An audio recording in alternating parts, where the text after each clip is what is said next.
So the sound is turned up and loud, these guys are now on, okay, but make sure that when you're speaking, that you speak up to the mic so they can hear, all the way in the back. You say I push the button. No. Oh, it's on. It's The on. green light means it's on. Okay. Very good. Any other questions that you might have? Nope. No? Okay, all right. Good. Cool, we got 3 minutes, should we start early? I heard everybody's ready. Yeah? It's All awfully righty. quiet out there, so we might as well. It is, yeah, they quieted down. Feel the silence. All righty. All righty, well, welcome everyone. Thank you very much for coming tonight. It's nice to see that we have a group of people that are interested in finding out more information from all of the candidates that we have for the Board of Supervisors for Harrison County. The more informed a person is, the better the election turns out. So election date is November 8th. So that's coming up relatively soon. I believe that you can actually go to the courthouse right now to vote early too. So keep that in mind if you have other plans for November the 8th. My name is Jeannie Wortman. I am the Executive Director for the Missouri Valley Chamber of Commerce. And I want to thank you for being here tonight. There are a number of people that I need to extend a thank you out to. One of those being the candidates for accepting our invitation to come to the forum tonight. So thank you, all of you gentlemen. The Red Community Center has this wonderful venue here that we are able to meet at. I have the Lions Club individuals over here, and they have coffee and water to offer tonight. So please take advantage of that whenever you would like to. For those of you who are not familiar with the Rand Center here, if you need to use a restroom facility, they are up in this corner. Denny Smith is always our go-to guy to set up our sound system. So he has done that this afternoon with use of the city council equipment. So we appreciate that we were able to borrow that tonight. So thank you to Denny and to our city council. Our police department is always present during one of these forums. So our officer is in the back of the room. So watch your P's and Q's. So otherwise he'll escort you out. So Blair Radio is here tonight, and they're doing a live stream tonight. So for those who are not here, you can go to YouTube and pull up Blair Radio, and they can watch this as it's going on this evening. Otherwise, by tomorrow, right? Tomorrow you can go to blairradio.com to watch it, and you can go to their Facebook page also to be able to see it. I will be receiving a link to the chamber, and so I can forward it out from there also. So lots of good ways that we can watch this. So tonight also I want to thank chamber member Kathy Jones. She's here as one of our timekeepers, and Rochelle Straight is here assisting her. And so they will be keeping everybody on time. David Jones, our CHI administrator, is in the back of the room, and he's got his hand up back there. David, can you hear me okay back there? Are we good? Absolutely. All right. Thank you very much. So he's here to assist. If someone wants to write out a question, there are forms on 2 of the tables back there. He will look through those so that we're not duplicating something, and he'll bring them forward to our moderator. Folks, go ahead, find a seat. There's coffee and water over here if you want to take something with you to your seats also. Our moderator tonight is Connie McWilliams. Thank you, Connie, for doing this for us. We really appreciate that. There are programs, agendas on your chair, so we will follow through that particular agenda. And so at this time, I'm going to ask everyone to stand. We'll be saying the Pledge of Allegiance. After that, Connie will offer a prayer, and then she will read the rules for the forum tonight. So we ask you that you adhere to those rules, okay? Following that, the candidates will be giving their opening statements. So the Pledge of Allegiance. I pledge allegiance to the flag of the United States of America and to the republic for which it stands, one nation, under God, indivisible, with liberty and justice for all. Let's pray. Gracious God, we've just repeated those words, one nation, indivisible, under God, with liberty and justice for all. Those are tall orders to live up to. But we pray this night that we might be able to do that. I pray for these candidates that they may express their thoughts and their plans and their words that they share. And I lift this audience up to you that they may listen attentively. Open all our minds and hearts that we may work toward a better Harrison County for all people. We pray this in the precious name of Jesus. Amen. You may be seated. The rules are for tonight and will be adhered to during this forum. Each candidate will have up to 2 minutes to introduce themselves. Each candidate will have up to 1 minute to answer the question asked by the moderator. Each candidate will have up to 2 minutes for closing remarks. The timekeeper will show a yellow card when there are 30 seconds left for the candidate to finish their answer. A blue card when there are 10 seconds left to finish. And a red card means a candidate needs to stop speaking. Their time has expired. A bell will be rung. And just a little hint, guys, those are probably your best friends out there with the time to get what you want to say said and done. So keep your eye on them. If a candidate continues speaking after their allotted time has expired, they will be given a one-time warning. If there's a second occurrence, they will be removed from the forum panel. Candidates will adhere to a professional decorum. No personal attacks against another candidate will be allowed. The audience will also adhere to professional decorum. Anyone making a disturbance will receive a one-time warning and be removed from the RAND Center if a second time occurs. Please hold any applause until the end of the questioning. We have a lot of questions and we have quite a few candidates tonight, and we want to move through this, and we want to allow at the end of the time for the gentlemen, if they choose to mingle with you, that you can continue to go up and visit with them afterwards. So with that, we will start with you, Roger. An introduction, please. I beg your pardon. An introduction.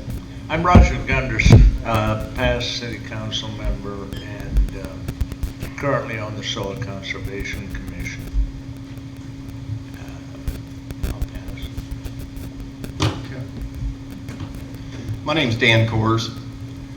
I was born and raised in Magnolia on a family farm. After graduating in about 1981, I joined in the family farm. We milked cows, had some livestock. In about 85, 86, I ended up purchasing the family farm. I married. My wife Chris and I reside in Logan. We've had 4 children, 5 grandchildren. And in about 92, I went to work for United Airlines while still farming. Done that for 23 years. During that time, I was elected to represent the employees in Omaha, Nebraska, as well as Des Moines. After that, about 15 years ago, we joined farming with my brother. We brought our sons home. We joined in a venture of raising chickens also.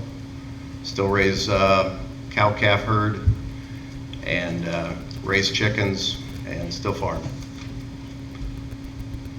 Been on the Logan School Board for about 18 years. And still presently on that board.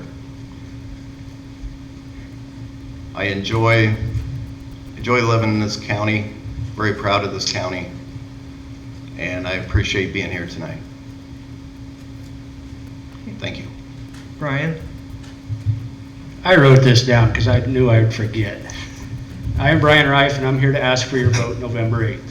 I am a lifelong resident of Harrison County. I live in Mondamon with my wife Lacey and our children. We have Parker, who is 19, Ellie, who is 5, and Carter, who is 5 days old. That's why this band's on my wrist. We're currently still in the hospital with Carter. We kind of went back and forth whether I was going to come tonight. My wife thought, yes, you need to be there. So she gave me the okay. I served on the Mondamon City Council for 6 years. I served as mayor for 6 years. I gave up the mayor. I still get wrote in, but I decline it. I'm serving as fire chief right now. Trying to do both was a little bit of a challenge. And I think we get comfortable in our position, so I don't think I should be mayor anymore. I think it's time for somebody else. So I also believe in term limits, so that's, if I don't hold true to what I believe, then I shouldn't be out here saying it. I've served on Harrison County EMA, Harrison County 911, Harrison County Assessors Conference Board, Harrison County LEPC, which is a local emergency planning council, the West Harrison Teammates Board, and like I said, I also am currently the fire chief in Mondamon. I have a semi-truck and haul commercial grain, seed, and pesticides. I have a seed dealership with Beck's Hybrids, and I help on the family farm with my dad, and my grandma's very active in that as well. I'm also the clock keeper for the home West Harrison basketball games, just because I needed one more thing to do. First and foremost, I'm a Christian.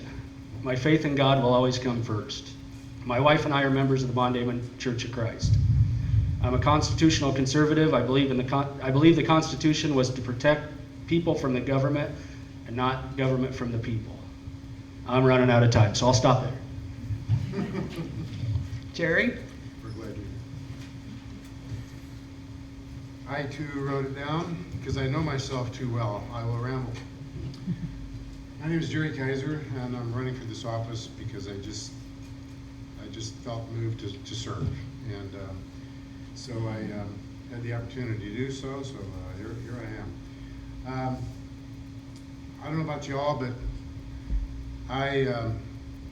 when I go into the voting booth, I typically think about a person's character first, and I think about their experience second, where they've been, what they've done. Doesn't mean much to me unless they have the character to back it up. And so that's the way I vote. And so I believe that I am a man of character. I stand by what I believe, and I don't care too much about D's and R's, party lines. They don't mean a whole lot to me. I'd much rather look at the individual and how that individual carries him or herself. I'm a 68-year-old father of 4 kids. I see one of them is here tonight. Thank you. I've got 2 grandkids. My wife and I have been married for 34 years, so that right there should tell you how tough I am. So that was supposed to be funny. Graduated high school in 1972, worked for a little while, and then entered the Air Force. Spent just under 7 years serving in the Air Force. After that, I stayed in the aviation business. I worked aviation, corporate aviation actually, for 32 more years. We relocated here from Colorado, so we've been in Harrison County now 22 years. And this next month will be 22 years. And let's see if I missed anything here. My wife and I are members of Grace Community Fellowship Church in town here, and I'm just really glad to be here, and thank you so much for the invitation. I'm so glad you're doing this. Thank you, Chamber. Tony? Well, thank you. My name's Tony Smith. I live between Woodbine and Dunlap. I'm just finishing my first term on the Board of Supervisors. I've been married to the beautiful Virginia Jacob Smith for 42 years. We have 2 kids, Clark and Shalane. And Clark and Shalane, that's the couple, and then there's Laura and Brandon, the other 2. And we have 5 grandkids and 1 more on the way, which makes us very excited. I am a member of Post 224 up in Dunlap. I'm a retired Army Lieutenant Colonel, served 23 years. We farm, and I bought a couple farms over around Woodbine. I'm also a full-time crop adjuster, for those who know what that is. I have been in public service pretty much my whole life, either on the volunteer fire department. I'm still serving on the Harrison County IMAT, the Incident Management Assistance Team. And I love being part of this county. We've lived all over the world, and we could have lived anywhere after we got out of the service, but we didn't. We came back here because I wanted to farm, a dream I had since I was a little kid. And so we started farming back here about 2008, after we'd moved back in 2000. But it's a beautiful place to live, and I love it a lot. We're a member of the Sacred Heart Catholic Church in Woodbine. I've participated there ever since we've returned. And I want to thank the Chamber for having this tonight. Thank you very much. Okay, our first question, and Roger, we will start at this end. What is your vision for the future of Harrison County? Why do I want to be on the Board of Supervisors? Was that the question? What is your vision for the future of Harrison County? Oh, my vision for the future of Harrison County involves a lot of development as far as the other smaller towns around. Missouri Valley is the high population area, evidently. And I feel sometimes that the smaller towns around don't get their share of support. And it's not due to their administration or due to the people that are running the town. It's just there's limitations. Where Iowa being 85% agriculture, there's only so much that we can do.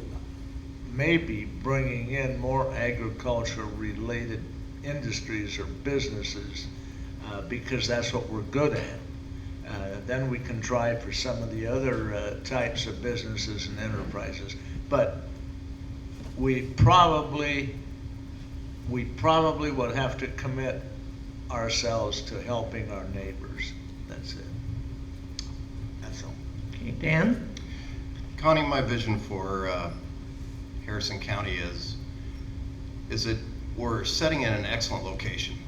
We're very close to Omaha, which a lot of people are looking for ways to get out of Omaha. We have a good access. I think we need to increase our housing development to meet that need. And once the development starts, I believe that then the industrial can come, we can get more jobs. Right now our workforce is kind of low. So I think if we can work on the housing in all these small communities, that it'll bring people to our area, which in return will bring businesses. Thank you. Brian? We need housing and marketing. Young people who are just getting out of college don't want to move into an old house that needs a lot of work. So we need new housing developments for those young people. They need to be able to grow their families here. That's going to help our schools. That's going to bring more business in. And then we need to market our county. We are a lot closer to downtown Omaha than those folks living out in Elkhorn. So if we can somehow market that and let those people know they have a much easier drive from Harrison County, I think that'll help keep those young people here and keep our kids here. Everything will benefit from that, I believe. Jerry? I agree that housing is an issue. You know, when you look at the fact that our county has lost population over the last 2 cycles of census, so over a span of 20 years we've lost population. That's not a good trend, obviously. So I think that what we need to do is develop business-friendly environments. We've only got like 3% unemployment in this county, so it's going to be tough for industry to come in. So we just need to make it more business-friendly environment, maybe through tax incentives. I don't know how we do that exactly, but it has to start with housing and making it friendly for people to come here and run their businesses. Thank you. Okay, Tony? I think our school districts have started this process already. We, for years, have taught our kids you gotta go off to college, you gotta go find a job. And we got out of the vo-tech business, and we've taught these kids, we haven't provided them the life skills. Have you tried to hire an electrician lately, or a carpenter, or a plumber? Any of the skills that we need here? The schools have started doing that again, and I think that will help us a lot economically. But we as community also have to work on the housing situation so they have a place to live. And I think we're doing that, but there's more we can do. Thank you. Thank you. Okay, Dan, we'll start with you on this one. How, as a supervisor, would you attract new business and industry to the county? Kind of what we've already discussed is we need to work with these towns to set up some kind of protocol to create development. Most of the time, you don't know how to develop create a big project like housing, how to fund that, how to go about that. And I would work with departments in order to develop that plan and process in order to make it feasible for these small towns in order to do that. Thank you. Brian? Again, you got to get the houses here. If you have the housing, you got the young people. Businesses follow the people. It's oftentimes I think we get that mixed up and we try and get business in and expect people to move in around the business, but that's not how it works. You look at any area that's grown, it's always the housing first and then businesses come in around it. And I think the best way to do that is to keep our property taxes lower. That's how we're going to attract people here. That's our biggest thing we have going for us. If you look at our property taxes versus closer to the metropolitan areas, our taxes are way lower, and we have to keep that and maintain that. And we also have to keep our small town values. We don't want to grow too big to where we lose our values and become a large city and have our inner city problems. Okay, Jerry? Bringing new industry, new business into the county, obviously generates that revenue, but without the housing, you're stuck in the mud. If you don't give people a place to live, then it's going to be difficult to attract them. I still think that controlling our taxes, controlling our just to make it more business friendly. Don't kid yourself. Businesses that consider coming to any location, whether it be Harrison County or otherwise, those are things that they're looking at. Because if they can't hire the manpower to run their business, they're going to choose a different place to go. So we got to get people in here. Thank you. Tony? I've been an advocate for a while that I'd like to see us do a little different than we've been doing in the past. I'd like to see a grant program at the county level for new and existing businesses. For larger businesses that we would attract, I'd like to see us use more, and the community does this some, but TIF financing, tax incremental financing, it's a great way to bring in larger businesses, especially someone who's going to build a factory or something. That's a big deal, a lot of money for them to use in the building their business or operating of it. We don't do that very well right now. I'd like to see us improve that. Thank you. Okay, Roger?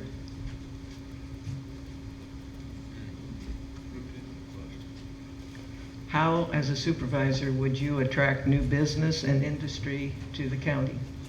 Right now, I think we need to study how other counties, other cities, other areas attract business, because we've never done what Blair did, for example, engaged one professional person to go around and try and promote businesses for our community.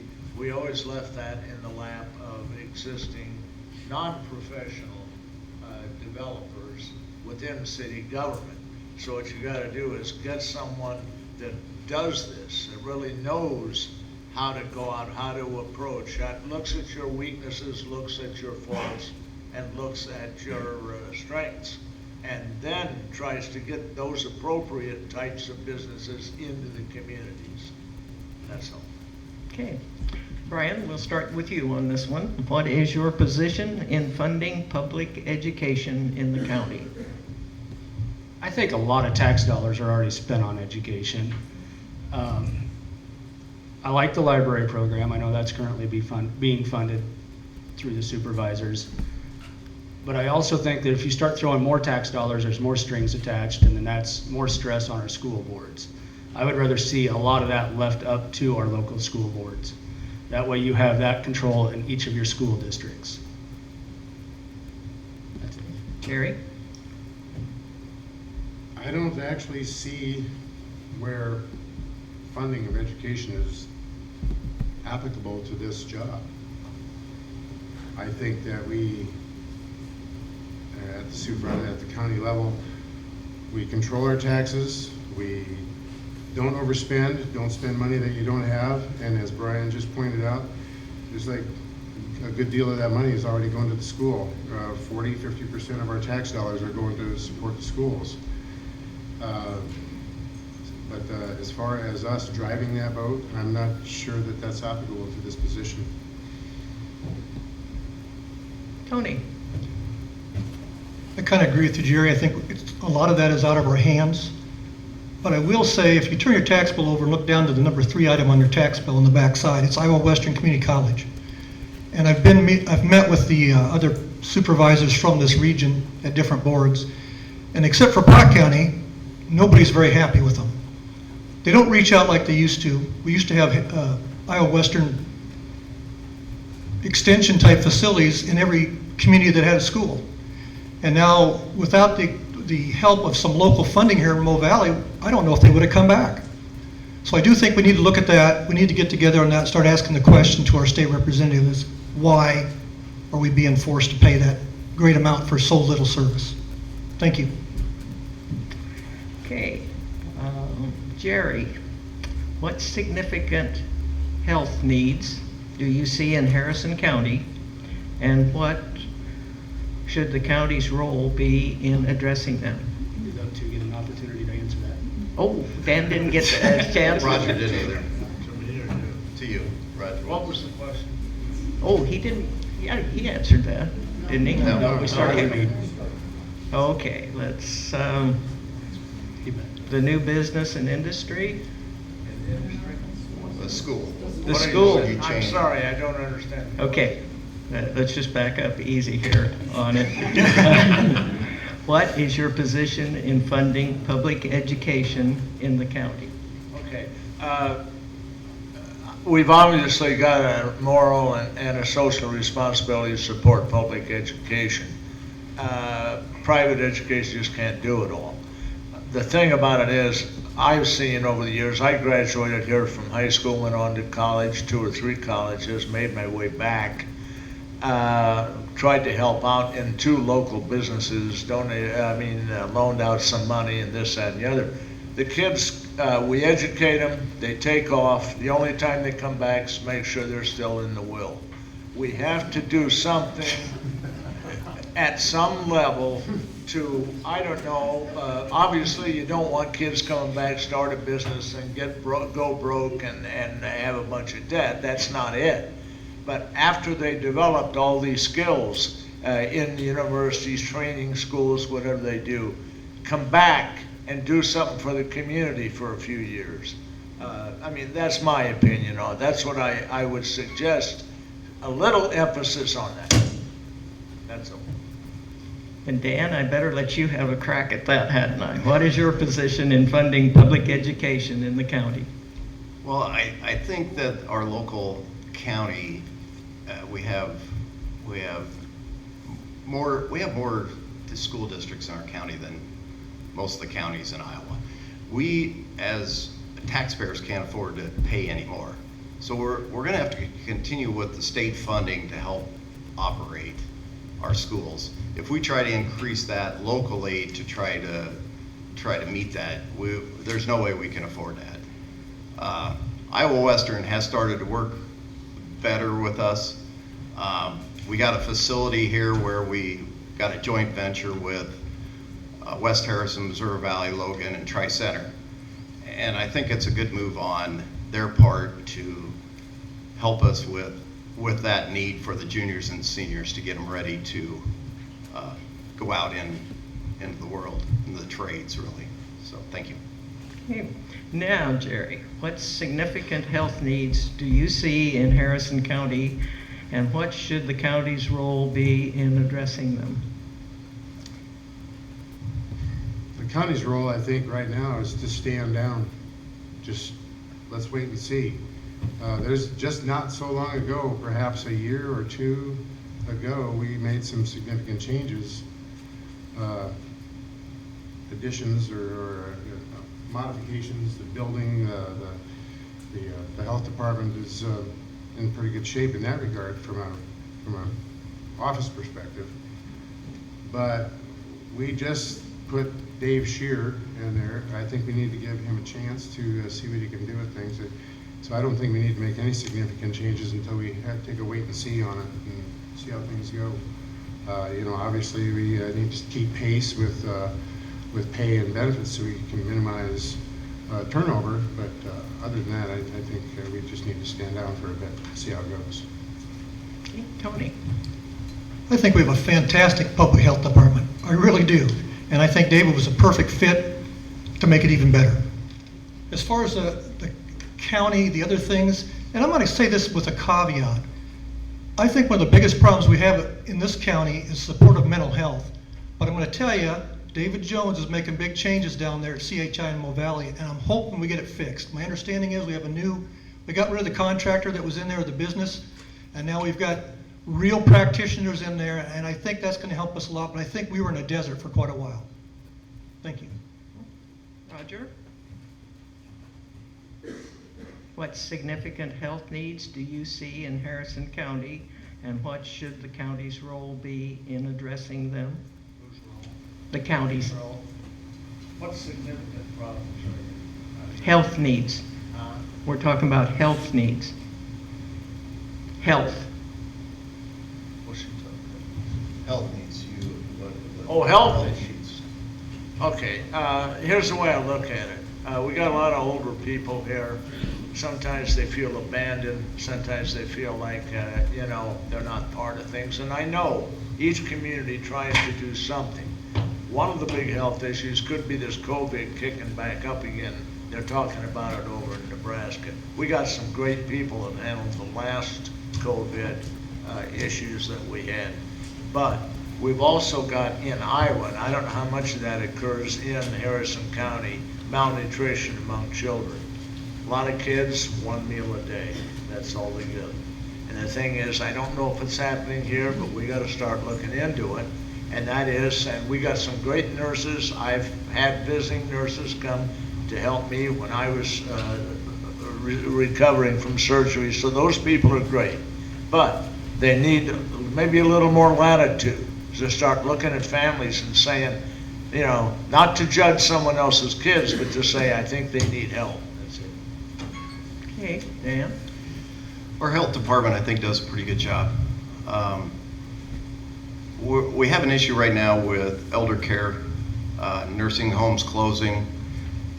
I don't know where it's the county's job. I feel like I would be willing to work with and try to help out any way we can as a county to support the elderly. Mental health is another hidden problem. When I was at United Airlines, I worked on an employee assistance program where people reached out to me, and a lot of times they just didn't know what to do, whether it was their parents or they're depressed, or so my job at that time was to reach out and try to find locations that would help and meet their needs. And I really enjoyed that part of my job. People really appreciated that. So I would try to work with departments trying to solve some of these issues. Thank you. Okay, Brian? I think right now we have a really good thing going with our public health. I think Mr. Shear was the right hire coming from the industry that he came in. We're going to be able to keep more folks at home longer. We do have several nursing homes in the county, but I think everybody seems to thrive better at home. It's just a better place for our older folks to be. That's about it. Tony? Uh-oh. Pay the first no. Put it on speaker.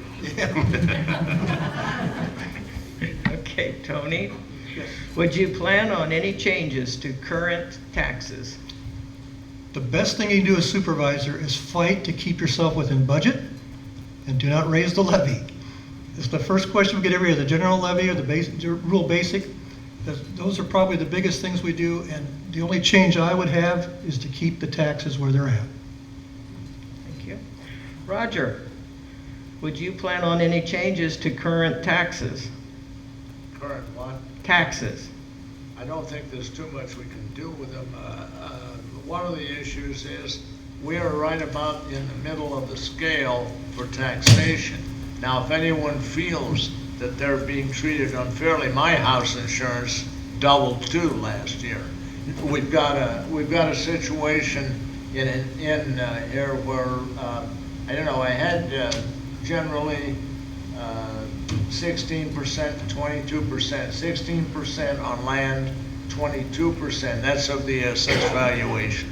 So that's what we're paying, and that is pretty much in the middle of the road for other, for other counties. So I wish I could say I can get your taxes cut, but there's too many of you. I don't want to lie to you, Commander.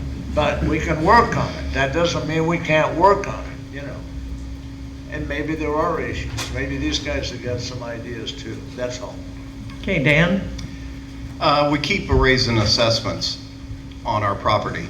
So as the assessments go up, our levies need to come down. So I'll keep an eye on trying to keep the levies down to match the assessments.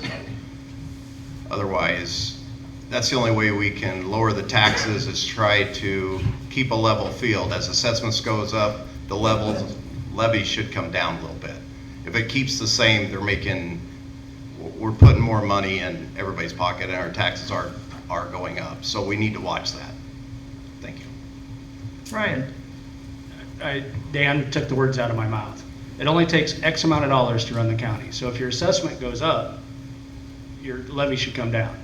You're still going to get that same dollar amount, and that's going to cut back the taxes. It's going to be a great thing for you to have your assessment go up because your home value is going to show higher. But you also want that tax levy to come down. So we need to figure out ways that we can cut. And when I served as mayor, that's what the first thing I did was walked in and said, where can we cut? And we did it. So that's what I'll try and do. Jerry? Agree with Dan, agree with Brian. I mean, it's a simple fact. The levies have to come down. But in the boardroom, Board of Supervisors, keep a sharp eye on that budget. Do not spend money that we don't have. Do not spend money that's not been previously planned out over a one-year plan or a five-year plan or beyond. Stick to the game plan. Keep an eye on the budget. Okay. Back to you now, Roger. As you see it, what part of our county government needs more attention? I'd like to see us look a little closer at development of the communities. As I said, and I alluded to that earlier, we need more professional help in developing the communities. We're taking guesses. Charlie and I tried to get a Tractor Supply to come in, and they said, we're going to go to Blair. It's a more vibrant community. Also try to, to bring a farm and fleet in to get, so we'd have a hardware store, so we'd have some clothing and stuff. They didn't even answer us. Of course, who am I?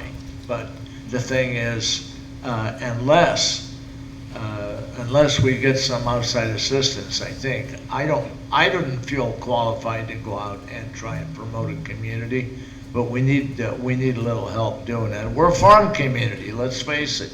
Farm community, maybe being related to farm activities, and farm is what we need, but we're not getting them here. That's all. Okay, Dan? What was the question? It is, as you see it, what part of our county government needs more attention? Sitting on the outside, I'm really not for sure, positive 100% of what part really needs more attention. Once a guy gets in the job, he gets the feel for everything. I think it's, in my opinion, it's all about the taxes and the budgeting and working with departments to come in with that lower levy. If there's opportunities to share some jobs within the county to try to cut costs because our employees need an increase in pay. So in order to do that, just like in the school systems, you need to find ways to pay your employees more, but yet not tax more. So sharing positions maybe in different areas might help that. Brian? Right now, the two areas that need the most attention are the GIS and the assessor's office. We don't have one, so that's the short answer. Okay. Jerry? Well, Raj, we can't bring a Fleet Farm here because I would be broke. That's my favorite store. I think what we need to do, community development, yeah, absolutely, I agree with that. We need to be more involved with that, be more involved in that. And that's true for all communities. You know, we get 10 towns in this county, so let's you know, spread it out. But where I see from the outside looking in, as Dan put it, where I see where we might need some help is on our engineering staff with some of these projects. I feel like they're a little bit overwhelmed at times. I think maybe we need some project management type people in there that can take some of that load off of the engineering staff. So just some minor changes, minor tweaks. Tony? I think a couple things we can get better at. One is economic development. We've heard it several times tonight. By Iowa code, the Board of Supervisors is responsible for economic development within the county. I don't think we do that as well as we could. And the other one that's most people are probably aware of is the assessor's office. Because of how Iowa is set up, you could either hire an assessor who's already qualified from outside, or you grow one. In either case, that's a long, long thing to do. There's just over 200 people in the state of Iowa that are qualified to be assessors, and most were contacted and were not interested in coming to Harrison County. So that we're trying to grow assessors, and that takes some time. That's probably the one that needs the most attention right now. Thank you. Okay. Dan, I believe we start with you. Once elected, how would you communicate with the citizens of Harrison County? Wow, that's a tough question because we've, as a school board, we've been trying to communicate with the community, and nobody reads the paper anymore. Nobody will look at your Facebook unless they have an issue. So reaching the public is difficult, but I think we continue with those processes. I would put it on my own Facebook page. You know, you get some likes, maybe it gets out to more people, and then people ask questions. They'll pick up the phone, call me, email me, but that is a difficult thing to reach out to everybody because everybody's lives are so busy and nobody takes time unless there's an issue. So that's why you'd call me if you had an issue. Thank you. Brian? I'd like to look into a live stream on the supervisors' meetings. I know we've had talk, a few of you want nighttime meetings. If it's possible, maybe once a month, but I just don't know if that's going to be possible with the county staff that comes in and paying overtimes. I don't look for a nighttime meeting to happen, but a live stream could possibly happen to where, you know, Facebook Live, where you guys can come home from work and then see. Phone, I pick up all the calls. Many of you have emailed me throughout this campaign. I always return emails. Social media, I have just about everything. I don't have Twitter, but I have TikTok. You got TikTok? No. Sorry. No. So I'm a very public person. So very accessible to the public, and I believe that I have to make myself accessible. And when you're holding a public office, you have to be held accountable to the people. Jerry? When you're in public service, you kind of live in a fishbowl. You're constantly being watched, you're constantly being scrutinized, probably constantly being picked on, a little bit perhaps, I don't know. I'm one of those people who answers his phone when it rings. I don't look at it and go, I don't want to talk to that guy right now. Stick it back in my pocket. I answer the phone when it rings. I answer emails as promptly as possible. I'm a pretty busy guy right now, but you know, I think you have to stick to the basics with this. Getting some type of live stream in the meetings, I'm not sure how I feel about that. I'm all about transparency. I think we need it. It's something that we've kind of been lacking in a little bit lately. So I think we need it, but I don't know if we want to go that far. I proceed with caution on that one, but I'm not a big tech guy, so I'm more old school. Thank you. Tony? As my grandson says, if it's not online, we don't know about it. And that's pretty much what's happening anymore.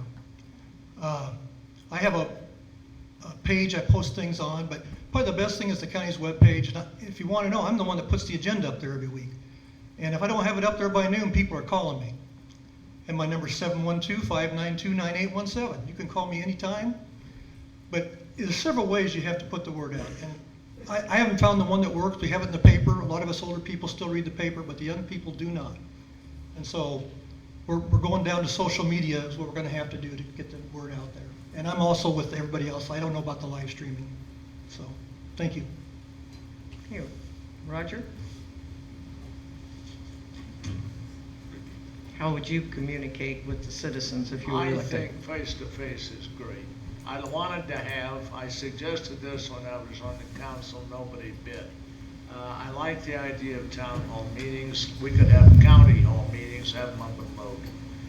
People want to come in. This doesn't mean the council members, doesn't mean the board of supervisors, doesn't mean any officials other than what the people want to say to the elected officials. I know sometimes it's cluttery, doesn't always work, but it's a great way. And then communication, we used to record all these meetings so people could go back and look at them later. I think they're going to, Jeannie says they may start doing that again, so that not just these meetings, but the council meetings as well. So you can hear what someone said, what someone believed in. That type of communication is hard to beat, and it's not easy to do. I was going to suggest twice a month, just in town here when I was on the council. That's it. Okay. Thank you. Now listen carefully, gentlemen. This is rather lengthy. What can and should be done about properties in Harrison County that are either vacant and run down, full of trash, etc., or properties that simply have nuisance issues in the unincorporated areas of the county's jurisdiction? Brian, we start with you. I've dealt with this. The first thing that should happen is a conversation with the person. It works way better than going and sending a threatening letter to somebody. Go ask them, hey, can you clean that up? What can we do to help you? That's going to get you a lot further than a threatening letter the first time. After that, you can start with the letters, but let them have a choice in it. Let's talk with those people and see if they're willing to work with us first. That's going to be the best route for the county, because we're not going to be spending your tax dollars cleaning up somebody else's mess. And most of the time what happens is you clean that mess up, and a year down the road the mess is back. So we've just wasted your tax dollars to clean up a mess, and it came right back to us. So it's a touchy subject. I'm with you guys. I agree that a lot of places need cleaned up, but let's have the conversation with them, ask them if they're willing to clean it up, and then let's ask them if they're willing to sell it. If they're willing to sell it, that's going to help us with our economic development. Jerry. Well, my definition of tidy and clean and neat might be different from somebody else's, and that's probably what you were dealing with, Brian. You know, I agree, having a conversation with the individual first, property owner first, is the thing to do. Beyond that, we need to make sure we have nuisance abatement ordinances that work for not only the people, but for our police departments. The people that we're asking the police departments to enforce these things. If we don't support them on that, then you know, we've seen it in towns. We have a nuisance abatement ordinance right here in town, but how often does it actually get dealt with? Not very often. I don't know why that is exactly, but I think it's got a lot to do with the fact that we're not supporting our police officers in the matter. Thank you. Tony? We see a couple different things that come up to our level that are taken care of. One of them is zoning type issues. Matt Pitt takes care of those things for us. If there's a nuisance out there, or there's you can have 5 junk cars on your property. If you have 6, then you're out of compliance. So just in case anybody want to know that. The other thing we have, and this is volunteer people who do this, is animal type issues. And I've got to give all the credit to Humane Society who tries to work through that. Those are conversations, they go out of their way, and we have a lot of those, lots and lots of those. Thank you. Thank you. Roger? On that issue with rundown and dilapidated and abandoned buildings, I've been on the Highway 30 Coalition for 7 years, and Iowa League, also a member of Iowa League of Cities. I got a CEO, a certified elected public official years ago. I'm just saying that there are guidelines on the Iowa League of Cities. You can go to the website, you can talk to representatives about dealing with eyesores. And they cover things like what are the legal circumstances, what are the physical requirements, what is this, that, and the other, what can you do, what you can't do. But most people, it's a lot of work. Most people don't want to take the time to mess with it. They just say, this looks awful, get rid of it. And I'm just advising. I'm saying I would be willing to look at it too. However, everyone isn't that deeply involved in the situation. They just kind of shut their eyes and drive away. Thank you. Good, Dan? I believe we need to communicate with the individuals. Maybe there's reasons it is like it is. Maybe we can help them out without causing a lot of money, costing a lot of money. But if you know, we get the door slammed in our face after trying to be nice and helpful, yeah, I think we got processes in place, and I'll support the departments that have to take care of those issues. Thank you. Jerry, what do you consider to be the biggest challenge of the position you are running for?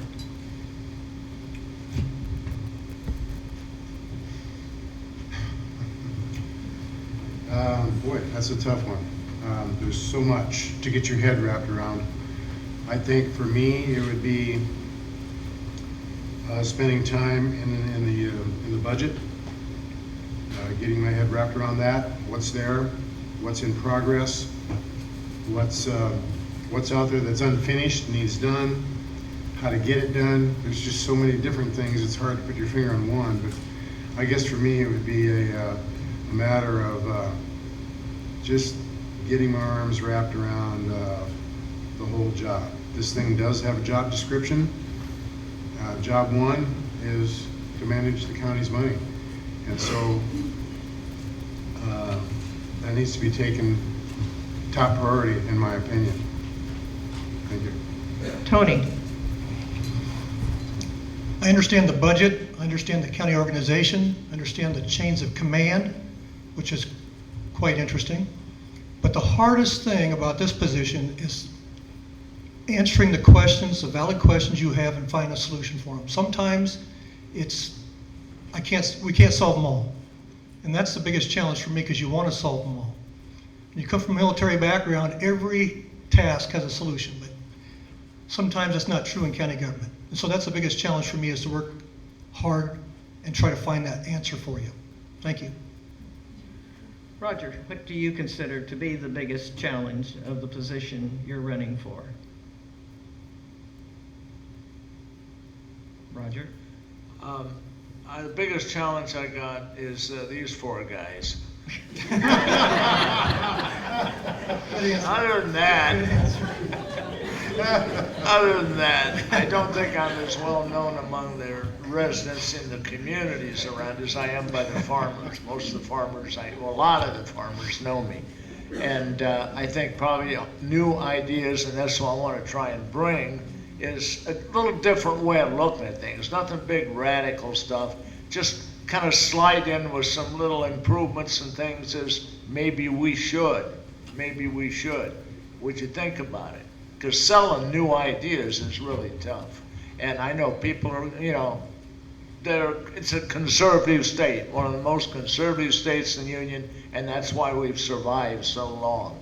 But, excuse me, I'm getting a little wound up here, but anyhow, that's what I think, is selling new ideas will be the toughest thing for me. Thank you. Dan? The biggest challenge, I think, is taxes. The job's going to be similar to all the rest of them I've done.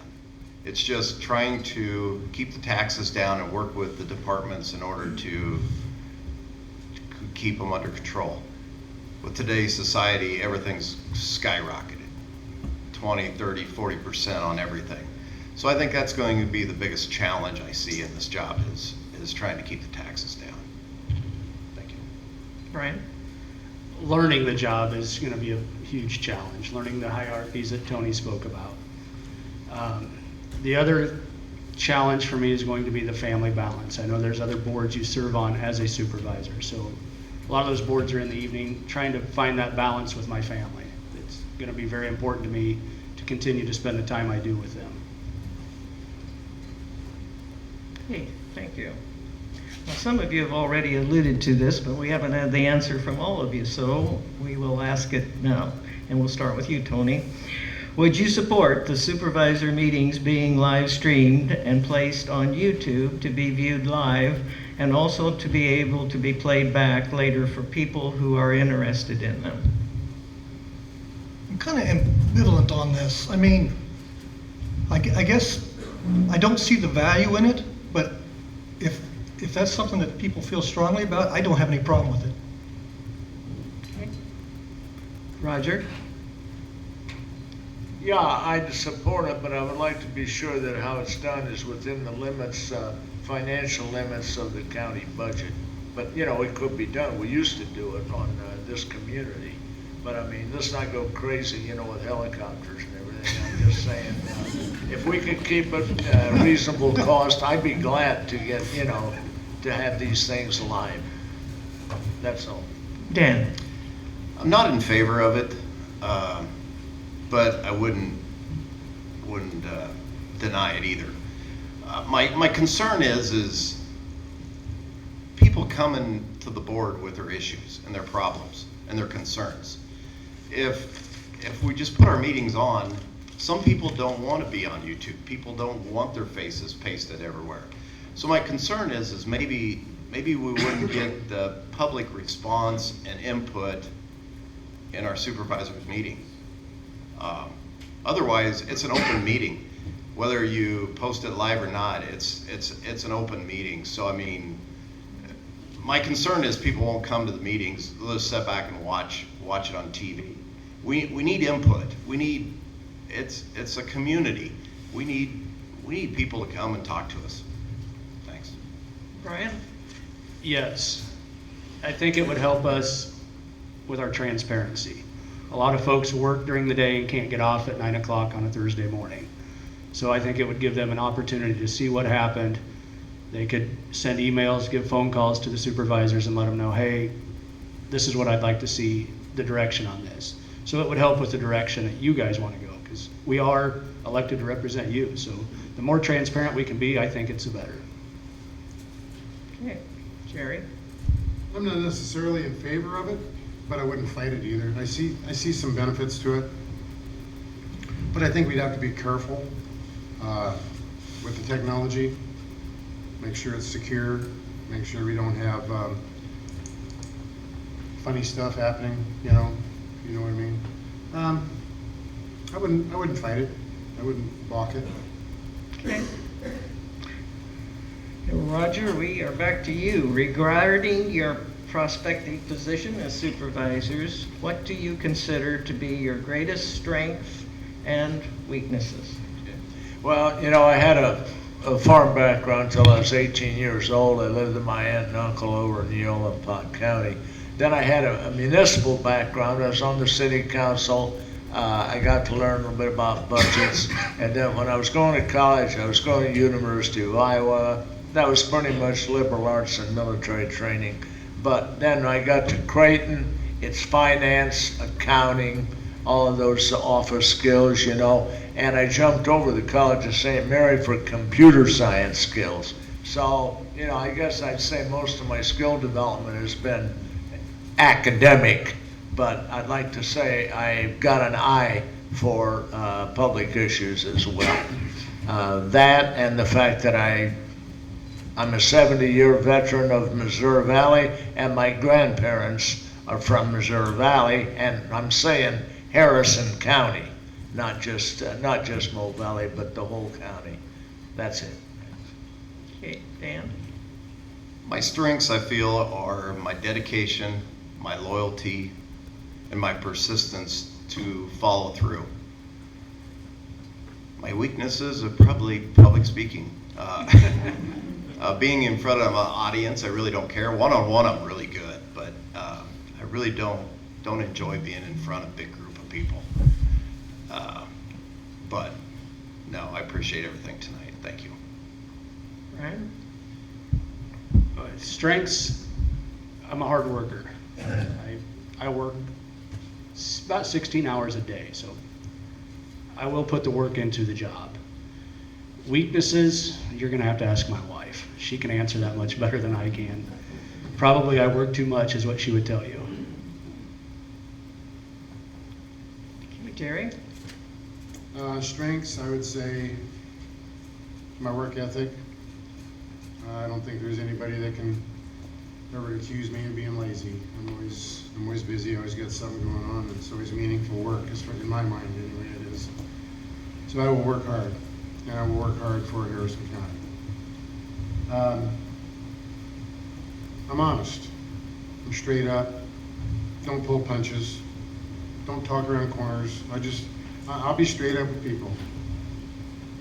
And I think that's a strength, my ability to work with people too, all people. So weaknesses, I've been accused of a lot of things, time management being one of them, kind of a challenge for me sometimes. That's perhaps because I have a hard time saying no to people. So anyway, that's me. Thank you. Tony? I'm very dedicated to whatever I've been assigned to do. I'm very dedicated to this job right now. I believe I have a high level of integrity. I'm very honorable. And probably the most important one, I'm approachable. Because I think that's the most important part of this job. At least that's what I've learned. Weaknesses, one thing about this job is that everybody else will point those out for you. So I don't think I have to list any of those. Okay, Dan, what do you see as the most pressing infrastructure in the county? Most pressing. Our infrastructure is fairly well. They just overhauled the 911. Our roads are road departments in really good shape. I think maybe the bypass that's going around, that really isn't a county project, but I think the bypass around Missouri Valley may help a lot of the communities, might give us better access to the city in order to draw more people to our area, some young people to our area, because of our school systems and our small communities is a big draw. And I think the access to get to Omaha easily will be huge. And once we get those people to live here, then we can try to draw in more industrial and have them higher paid jobs that can keep some of the people here that instead of leaving. So thank you. Ryan? I think it depends on which department you ask. If Mr. Struble was here, he would tell you the roads. And I think the roads could use a lot of work. Problem is there's not a lot of money there. We need to focus on our bridges. I know there's a plan right now in place. They're working on bridges. We just lost another bridge on Sunday's fire. So roads are a big thing we need to look at, and I think everybody in here that lives on a county road would say, my road needs fixed. Jerry? Roads and bridges are certainly a top priority, but I don't know it's the most pressing, because I think we got it pretty well under control. It's a big wheel, it turns rather slowly. We've had some challenges with obtaining rock. It's in short supply for some reason or another. I can't imagine why, but it is. We've run into some challenges there, so more hard surface roads perhaps. But taking on more on the roads and bridge side of things, I think that would be a misstatement. I think really, I suppose if you had to pick one, it would be just keep our heads above water on those bridges and roads. They wear and tear. There's safety issues involved with all that, and so got to keep our eye on the ball. Okay, Tony? As a supervisor, your biggest things are bridges, roads, and drainage. And we have a bridge problem. There's only so many resources though, there's only so much money, there's only so much you can do. We have a 5-year plan. You'd be surprised how often those projects get pushed back in the 5-year plan because there's another emergency, there's another bridge that just fell down, it just burned up. I think our engineer department does a fantastic job with the small resources they have, but they can't do it all. We do have to start looking at rock. Rock just went to $14.50 a ton, and the rock we're getting in this area is not the greatest anymore. Crawford County's bringing rock in now from Fort Dodge at 25 bucks a ton. So is that what the future holds for us? I would guess it is. So we have to start planning for it now. Thank you. Okay, Roger? I'm of the belief that bridge reports have to be verified by the county engineer. I don't know for sure that that is the policy right now or not, but a guy does a bridge inspection, you want to make sure everything is on there. The other thing is the roads, as you said, is in pretty good shape. I told you I was in that coalition. I'm very strong. I went to 10 DOT meetings to get us a bypass. Got it back on the calendar. I'm a strong believer that 4-lane Highway 30, I'm telling you, that's going to be an economic boom for the area. And a lot of people are negative on things like that, but it's going to be going right around us, and it's going to take the truck traffic around right to the truck stops where almost 20% of our tax revenue comes from for the town. So that's important to keep those guys happy, but downtown we can do things with. People don't have to be afraid to get out of their car. That's it. Okay, thank you. We've done a lot of discussion about finances and budgets tonight, so this question is, tell us about your experience in financial matters and in preparing a budget. And we'll start with you, Brian. As mayor, I was responsible for putting the budget together, and then the council would approve it. So I've worked on government budgets. As fire chief, I have to stay within a budget there as well. When I do a budget, I ask myself, if this was my money, would I spend it on this? And that's what we have to do in public office, because we're spending your money, and we can't be spending it on silly things. I don't have pet projects coming into this position, so pet projects, I think, is something that shouldn't be a thing that supervisor has. So I've never, at any level of government I've served, had a pet project, just so we can stay in them budgets, keep them budgets down. Jerry? Most of my budget and budget planning experience comes from my days in the aviation business, large companies, department budgets, where I was responsible for putting those budgets together and then living by them. Facing the reality when you look at a P&L statement and see that you busted budget, or you have to answer these things. And I think what Brian just said is spot on. We're spending other people's money, your money, and so and my money too, for that matter. It's not a game. It's something you have to take very seriously, and you have to answer to it when something goes wrong. That's been my experience anyway. Tony? I've managed a lot of budgets in my time, especially in the military. And surprisingly enough, I managed aviation budgets, Jerry, which was, everything is spendy in the aviation business, that's for sure. But I treated all budgets as if that was my money and how do I want it spent. And you have to watch every penny because there's contractors out there who want to take every penny. And because it's a survival of their business too. So it's a give and take, but you have to be on top of it. Thank you. Repeat it. On it, just a second, I was moving on down to the next one on it, but, on it, I lost it here. We have to catch it. I think so. The budget, what experience have you got with the budgets? Your financial and experience with budgets. Yeah. We talked about You wanna that. know what my background was? Right.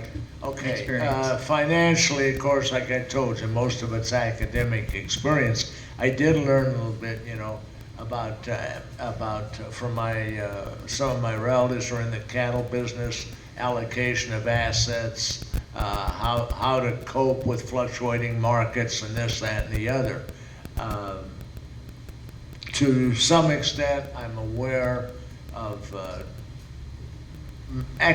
financial problems of credit that have come up for some communities. And I think I'd look at that pretty strongly and say, why did you start so many projects and put us in a position where, you know, we were in a credit pinch?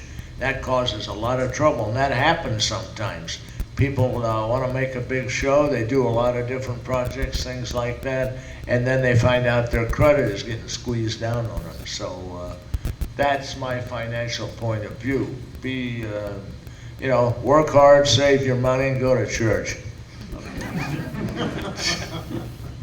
Dan? I started farming in the 80s, and if anybody was around for that, that was a very ugly time. I had to make a budget, and I had to follow it in order to survive. I've been doing that for 30 years, 40 years. Now we're in the poultry business. We have a budget there. Got to follow that one. School board, for 18 years, I've worked with the business manager to create a good budget, and then when I was at United Airlines, I represented the people in Omaha and Des Moines, and I had a budget, had to follow it, and so that's kind of my background. Thanks. Okay. Jerry, we'll start with you. What goals would you set to achieve if elected? How would you achieve them or evaluate them if accomplished? Well, I'm not going into this with an agenda. I'm going into this because I feel like I have something to offer. I feel like I have something to bring to the table. Goals are, I guess I don't really have any specific goals other than to do the job and do it well. But how would I achieve a comfort level in the boardroom with this? Is again, get myself trained, get myself comfortable in that. I know the job, I know the departments, I know the budget, just all the different parts and pieces that make this thing work. And that would be my goal, is to educate myself, school myself. Okay, Tony? I think the most important thing is to be realistic about it. This is a consensus position. You're not there by yourself. You're there to work with people who want to be worked with. You have to present your ideas in a way, and sometimes there's a lot of give and take to make that work with people who want to be worked with. And so it's a challenge, but you never give up. And there's always another day, and you give every bit of your energy to it to achieve those things. Thank you. Roger, what goals would you set to achieve if elected, and how would you achieve them or evaluate them if accomplished? In the long run, I'd like to see some improvements that I had recommended achieved. Beyond that, I'd like to see a better life for farm families, for communities, for people in towns. I'd like to see a variety of different improvements that have come about as a result of my just being on the Board of Supervisors. Once again, a lot of these are hard things to sell, but how would I evaluate it? I'd consider myself a success if I could help, if I helped other people to a significant amount that they felt their life was better. That's my goal. I want to serve the community of the county. That's it. Dan? I have a couple goals. The most important goal is try to keep the taxes down and keep them level and get everybody as much as they need to operate. But in doing so, keep the levies down. The other thing is communication between the departments. My goal is to visit with them, to understand their needs, so I can work with them to meet our needs. And that's my goals. Brian? Earning and keeping your trust. I'd like to earn your trust. I'd like to be back here in 4 years asking you to re-elect me. I'd also like to earn and keep the trust of our employees. One of the goals I've set is to meet with every county employee, whether it's just for 20 minutes, and ask them, what more would you like to see out of the supervisors? What can we do better to help you in your job? And I think by doing that, with county roads especially, we could get the union out of our county. And I think that would help benefit all county employees, and I think it would help the taxpayers as well by helping save your money. Okay, thank you. All right, Tony, why do you want to serve on the Board of Supervisors? I think serving, you kind of come by that in life, I think. And for me, I've served in the military, I've served in the fire department. It was a natural extension to continue. I think you have to give back, and this is giving back. I enjoy what we do. I enjoy the numerous boards you're on, the people you get to meet, and the effect that you have on different things within the region of Iowa that I serve in. So I appreciate the opportunity to give back. Thank you. Roger? I think part of it has to do with psychological reasons. Like for most of my adult life, I wasn't much of a contributor. I didn't do a lot for the community, this, that, or the other. I moved back, and as I got older, I got retired, I started thinking maybe you ought to try and pay some people back for all the years, that you just backed up and didn't get involved in things.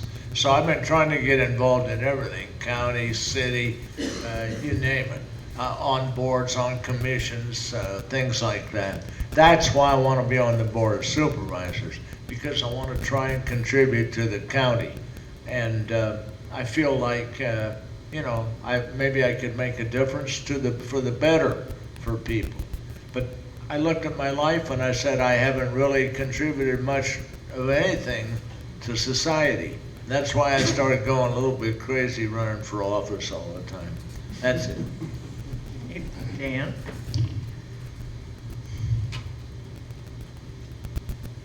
Why I want to serve on the board. I enjoy working with people. I've been on the school board for 18 years, and every day I walk through that big door to go in there, or any time I walk through that door, it's about the kids.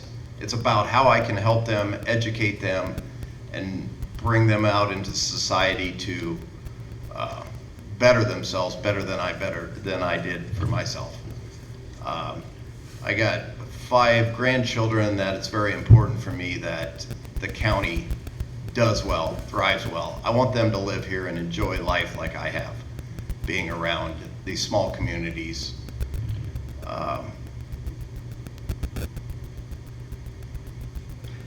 And every time I drive by the courthouse, I look at it, and it's an important mark. And I just think about how I can make something better. And that's kind of why I'm running. Thank you. Thanks. Brian?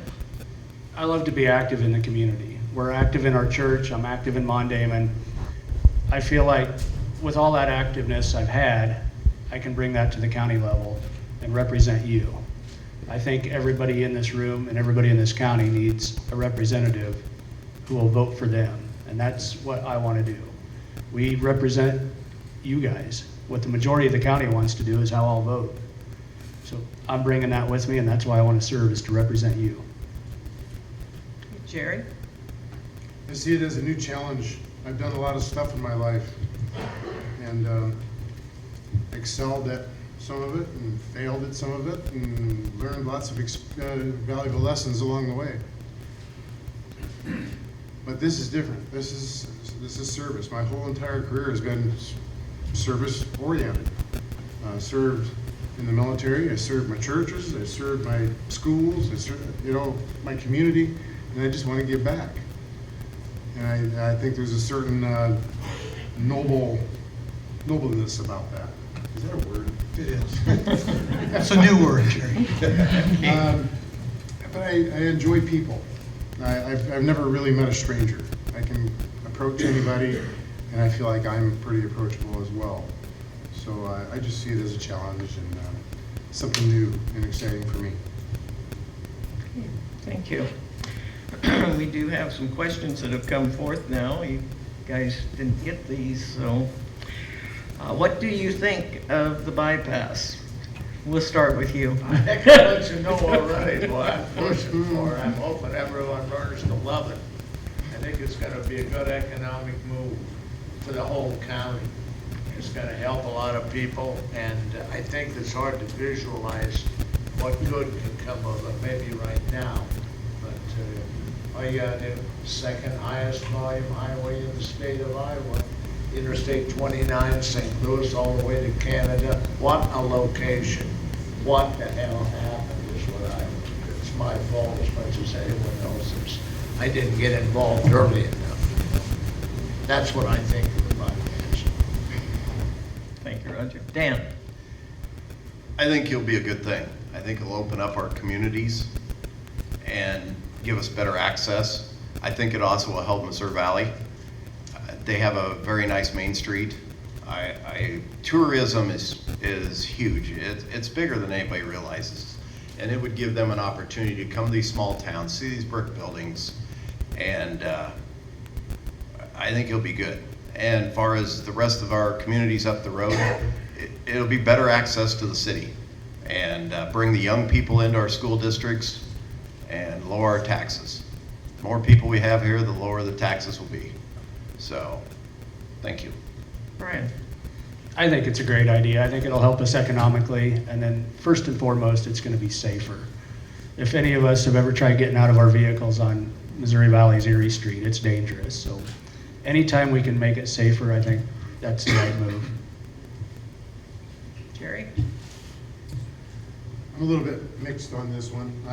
I'm in favor of it in general, but I do feel like it hasn't really been presented, whether it be media or maybe my own shortcomings, I don't know, but it just wasn't,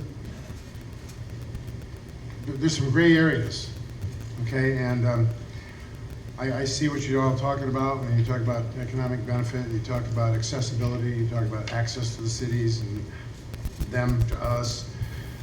I get all that, but I just feel it's been poorly presented in the past. Every time it became a topic at the city level, it was confusing. It was unclear, and I think there's a lot of people that feel that way. Tony? I think it's a very positive thing for Harrison County, but I will tell you that I've asked members of the Mo Valley City Council, what is your plan? This is going to be a big change for Missouri Valley, and what can we do to help facilitate that? We've had discussions as far as, let's don't let the Department of Transportation just pull out and leave that street the way it is. Make sure that things like that are taken care of. And it takes some planning right now. And I think the county needs to support Missouri Valley any way we can. Thank you. Dan? The next question. Do you feel you know what each office in the courthouse really does? No. No, I don't, I think it's impossible. I do know what the assessor's office does because I've been on that committee for the past 3 or 4 years, and I've been involved in that. I'll just leave it at that. So, no, I don't know what all the departments do, and that's what I'm anxious to find out and meet with them department heads to find out what they actually, what their concerns are and what their problems are and how I can help them to make everything run smoother. So, yeah, I look forward to that. Brian? Not extensively. I have a general idea of what each department does. I took the class at Harrison County Economic Development, the leadership class they put on. And in that class, you get each department coming in and speaking and kind of giving you a general idea of what they do. So I do have a general idea of what each department in the county does. But to get down into the nitty gritty, no, I do not know everything they do, but a general idea, yes. Jerry? In broad stroke fashion, yes, I got a pretty good idea what each department does. But absolutely no, the intricacies of each of those jobs. And that's why earlier the question involving what would be my greatest challenge, that's why I answered it the way I did. I think it's important for us to know these things so that we can be supportive, so that we can, being supportive improves morale. And we need a little bit of that, so I'm told. So, no, I don't, but in broad stroke fashion, I think I got a grip on it. Okay, Tony? I think I have a pretty good idea.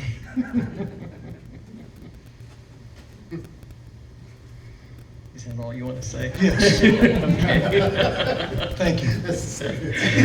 Roger, do you feel you know what each office in the courthouse really does? Do you feel like you really know what each office in the courthouse does? I go to the courthouse for what? Your voice, I'm sorry, it doesn't pick up. Do you feel you know what each office in the courthouse really does? Oh, sure. All right. No, it's kind of guesswork until they run me out. Oh. But I do try and follow the science. As far as what they really do, I know there's a very competent lady up there that's we're running back and forth between 2 offices trying to keep that part of the thing going. So we got a problem there. There's no question about it. So, that's all I have. All right. Well, this one, with the exception of you, Tony, and for obvious reasons, how many county supervisor meetings have you attended in the last 6 months? And we'll start with Brian. I didn't keep count, but I have attended several. I missed Thursday of last week. It's the first one I missed in quite a while, but that's because we had a baby. But I have attended multiple. I can't tell you a number. I don't know, a lot. Jerry? I believe 10. I'm trying to think back here. I believe there's been 10. I remember I went to 2 of them and didn't realize I was supposed to sign in, so I saw you there, I don't know if Jerry. that counts or not. So maybe a dozen or so. Okay. And like I said, they excluded you on this one, Tony. Understandable. So, Roger, Yes. how many in the last 6 months have you attended of the county supervisor meetings? If I should become a supervisor. No, in the past 6 months, how many of you attended? Have you attended any of their meetings on Thursday mornings? I'm having a little trouble with this. Can you repeat it? How many supervisors meetings have you attended? In the last 6 months, have you attended? How many Oh. meetings have you went to? I'm sorry. I have no idea. Have you attended some? Did you attend some? You've been, Did I attend one? Have you been to any supervisor? No, I meetings? haven't. I look at the results on the computer. Okay. Yes, I haven't, and you're in trouble. No, no.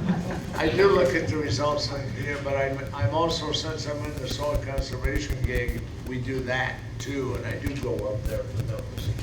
But I know, I feel kind of guilty. I should have attended more meetings before I ran, but I have read the minutes and things, so Okay, Dan?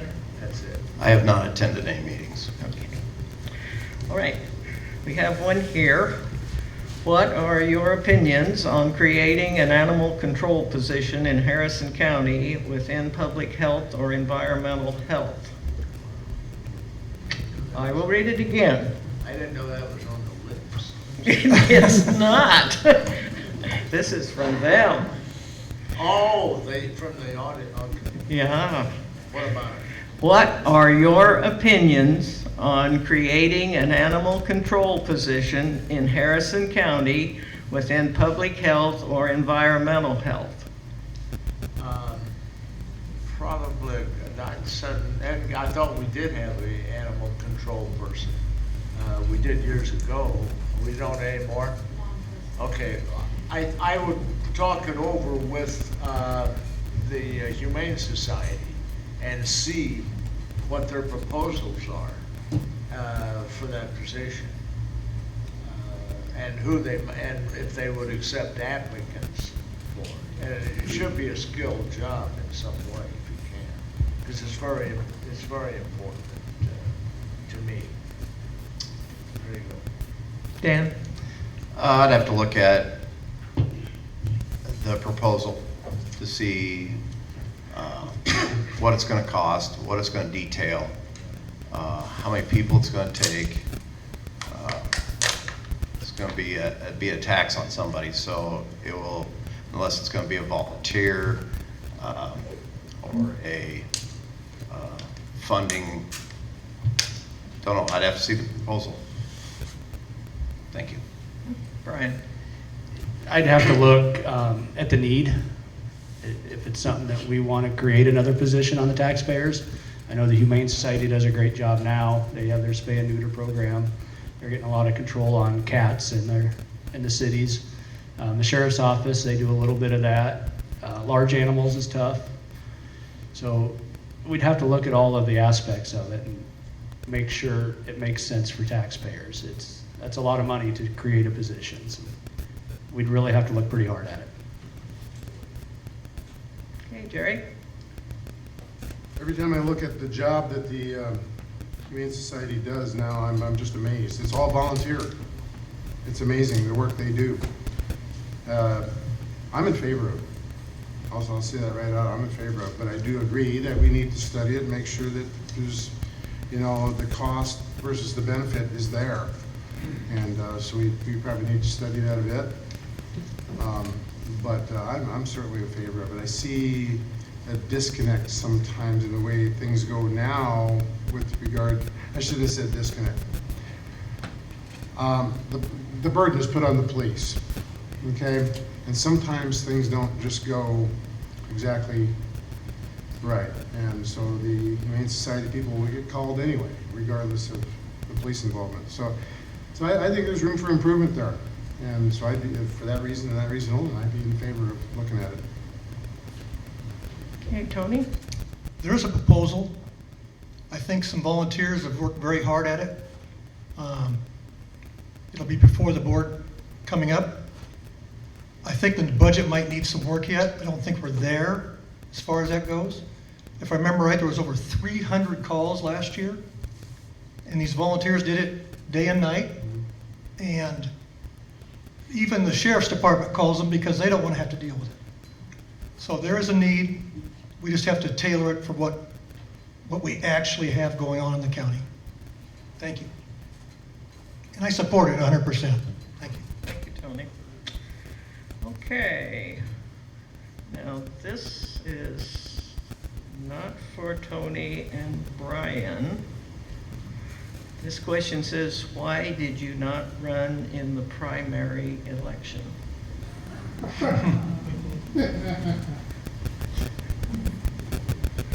why did you not run in the primary election? Oh, in my case, I hadn't decided yet if I wanted to run for the Board of Supervisors was my issue. You want to speak into your microphone? That was mine, yeah. Your microphone. I don't know. I barely heard you. I didn't run for the primary because I hadn't yet decided I wanted to run for the Board of Supervisors. By the time it all gelled in my head that maybe I should be running for that, it was past the primary date to register, so that was it. Okay, Dan? I didn't run in the primary because I felt like years ago Russ Kurth had asked me to run, and a candidate stepped up and ran, and I didn't want to run against him. So I've been approached numerous times, but I felt like running on that ticket didn't fit. I felt like I wanted to run independently so I could represent everybody. I felt I wasn't a one-party person. I felt I was more independent to meet everybody's needs and listen to everybody, and that's kind of why I decided to go the route I did. Okay, thank you. Jerry? I was a latecomer, pure and simple. I was a latecomer. I missed the date. I was approached by some people urging me to do it, and I hesitated. Frankly, I hesitated too long. By that time, I was concerned about perhaps diluting the vote too much. There was two Republicans, no Democrats. And so, yeah, I just missed the vote, pure and simple. That's the honest answer. Okay. No excuse. And Tony, you were in the primary, so you don't have to. Okay. Now think hard before you answer this one. With a new board being in place, is there any hope for reconciliation between the conference board and the supervisor board? And Tony, we'll start with you and come back this way. Yes, absolutely. Jerry? I gotta hear that question again. With the new board in place, is there any hope for reconciliation between the conference board and the board of supervisors? There's always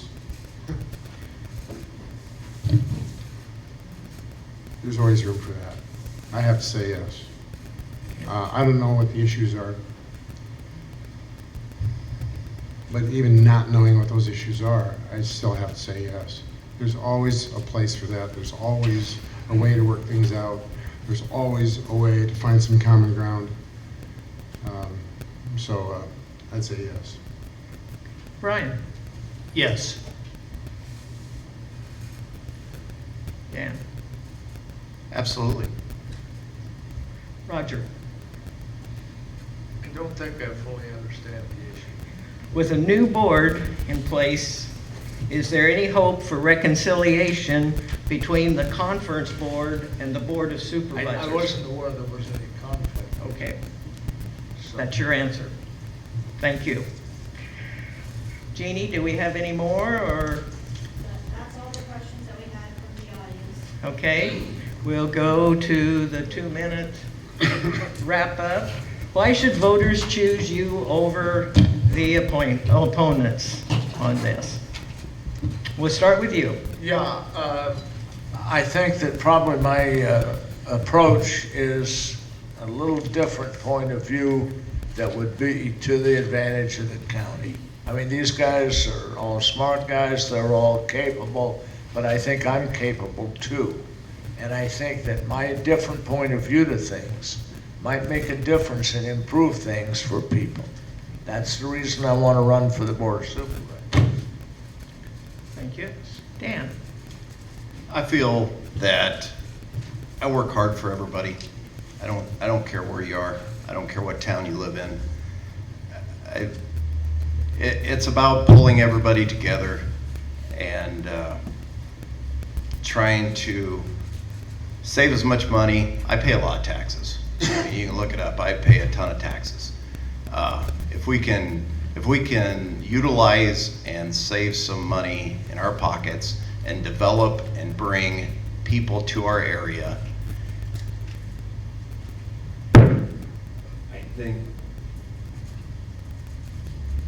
I think we just went off the air.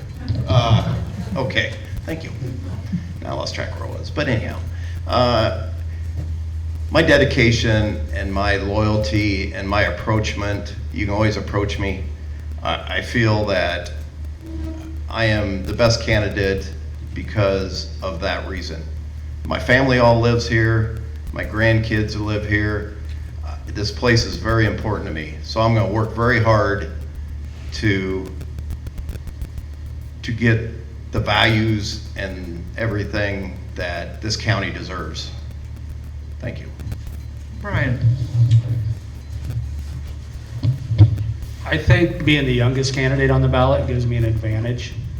It helps me to be able to relate to the younger people. One of our things we've talked about all night is economic development, getting youth to stay here or come here.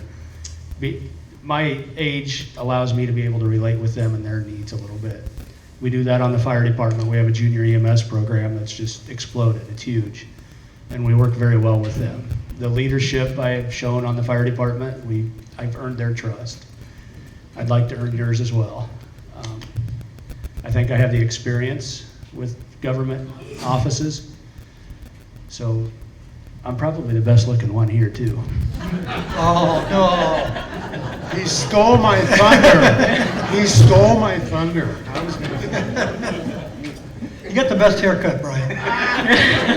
Best haircut. Oh, Brian. And Jerry? I lost my train.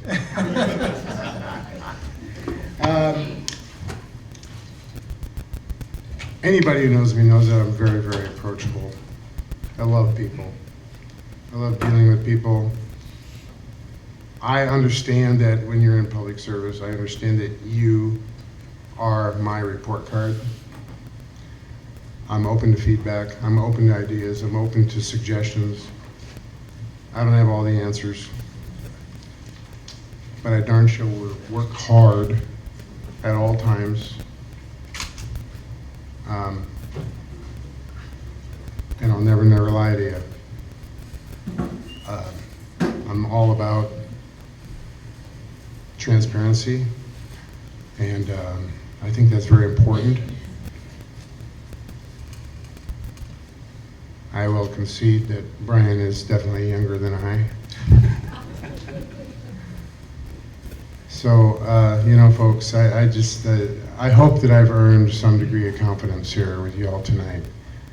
I can't expect somebody to vote for me just by saying, hey, vote for Jerry.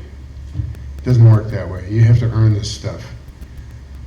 And you have to be sincere in your efforts, whether you pass or fail. If you're sincere in your efforts, then that's a win in itself, in my opinion.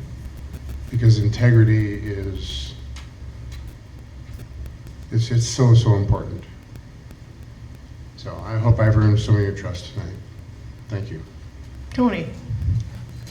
These are all great people up here. This has been good tonight. I have roots in this county and I'm vested in this success of this county. I've had 4 years on the Board of Supervisors. It's an open book. You can review it. You can ask me questions. That's what I'm here to do. I'm approachable. I'm dedicated. I'm honest as the day is long. And I will work very, very hard to earn and keep the trust that you'd place in me. Thank you. Jeannie, do you have any words for us at this time? Other than, again,